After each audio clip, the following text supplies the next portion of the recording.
कश्मीर में बैठे थे शाह डोभाल, अमेरिका से कर रहे थे बात। ऐसे आया देश का दुश्मन राणा। पकी हुई दाढ़ी, आंखों पे चश्मा और चश्मे के भीतर पनपती भारत के खिलाफ दुश्मनी। पाकिस्तान में खलबली, भारत की कूटनीतिक जीत मोदी है तो मुमकिन है। कौन है तहब्बुर हुसैन राणा? भारत के लाल डोभाल ने वो कर दिखाया जो न कभी राहुल सोच पाए न अखिलेश। डोभाल ने वो कर दिखाया। जी हां, लंबे वक्त के बाद एक ऐसा जिंदा सबूत भारत के हाथ लगा है जो पाकिस्तान की पूरी कुंडली खोल देगा। हिंदुस्तान को मोदी शाह की जोड़ी ने एक ऐसा तोहफा भेंट किया जिसकी एक एक कहानी आपको अगले 3 मिनट तक सुननी चाहिए।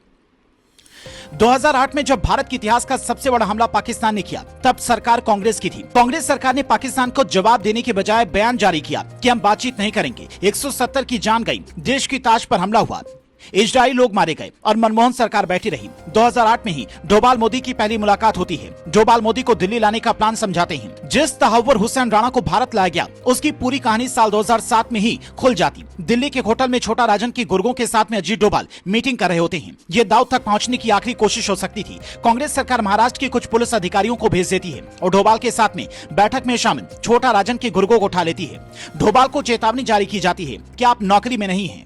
ऐसे मोस्ट वांटेड अपराधियों के साथ आप डील कैसे कर सकते हैं? डोभाल का मन टूट जाता है। ठीक 1 साल बाद नरेंद्र मोदी और डोभाल की मुलाकात गुजरात में होती है। डोभाल ये समझ चुके थे कि मोदी जैसा ही कोई नेता दिल्ली आएगा तभी दुश्मन का काम तमाम हो पाएगा। वहीं से लिखी जाती है तहब्बुर राणा की भारत लाने की कहानी। अब चलते पाकिस्तान की कहानी पर। पाकिस्तान में पढ़ाई कर तहब्बुर हुसैन राणा डॉक्टर बनता। उसकी पत्नी भी डॉक्टर है। कुछ टाइम बाद उसे पाकिस्तान सेना में शामिल किया जाता है। वहां से प्लान बदला जाता है। पाक सेना में नौकरी करने के बाद उसे कनाडा भेज दिया जाता है। वहां से एक धंधा शुरू करता है। वो कनाडा में इमिग्रेशन का धंधा शुरू करता है। वो दुश्मनों को भारत भेजने की तैयारी करता है। यही रखी जाती है भारत के सबसे बड़े हमले की नींव। यही बनता है प्लान 9। फर्जी हिंदुस्तानी 2001 में तब्बू राणा कनाडा का नागरिक बन जाता है। पाकिस्तानी आर्मी ने ही उसे कनाडा भेजा था। आईएसआई के कहने पर ही वो वहां पर पहुंचा था। 2008 में आईएसआई के कहने पर ही वो भारत आता है।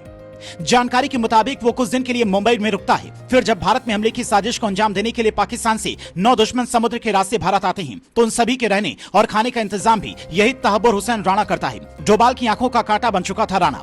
फिर 2014 में मोदी प्रधानमंत्री बनते हैं। 8 साल पहले ही रिटायर्ड हो चुके डोभाल को बुलाते हैं और देश की सुरक्षा, जिसे एनएसए कहा जाता है, उसकी जिम्मेदारी सौंप देते हैं। उन्हें भारत के दुश्मनों की लिस्ट सौंपते हैं। उसके बाद जो होता है वो बताने की ज्यादा जरूरत नहीं है। कनाडा और पाकिस्तान यहाँ तक दावा करते हैं कि अननोन किलर हर देश में घुस के भारत के दुश्मनों को मिटा रहा है। उसके पीछे सिर्फ और सिर्फ डोभाल का दिमाग है। हालांकि भारत सरकार इस बात को नहीं मानती।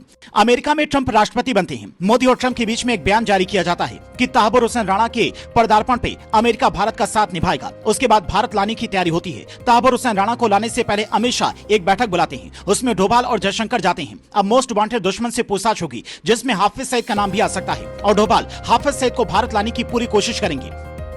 देश को गर्व होना चाहिए क्योंकि एक डोभाल के आगे पाकिस्तानी आर्मी और एसआई की बनाई दुनिया एक एक करके ध्वस्त हो रही है। बेशक लोग शाह के बारे में कुछ भी कहें, लेकिन सच ये है कि अमित शाह भारत के सबसे सफल गृह मंत्री कहे जाएंगे। सरदार पटेल के बाद शाह का स्थान पक्का हो चुका है। संयोग ये भी है कि सरदार पटेल भी गुजराती थे और शाह भी गुजराती हैं। दोनों ने गृह मंत्रालय संभालते हुए देश के दुश्मनों का हिसाब कुछ इसी अंदाज में किया है। आप देश के लाल डोभाल के बारे में क्या कुछ कहना चाहेंगे? आपकी जो भी राय हो कमेंट बॉक्स में साझा करें।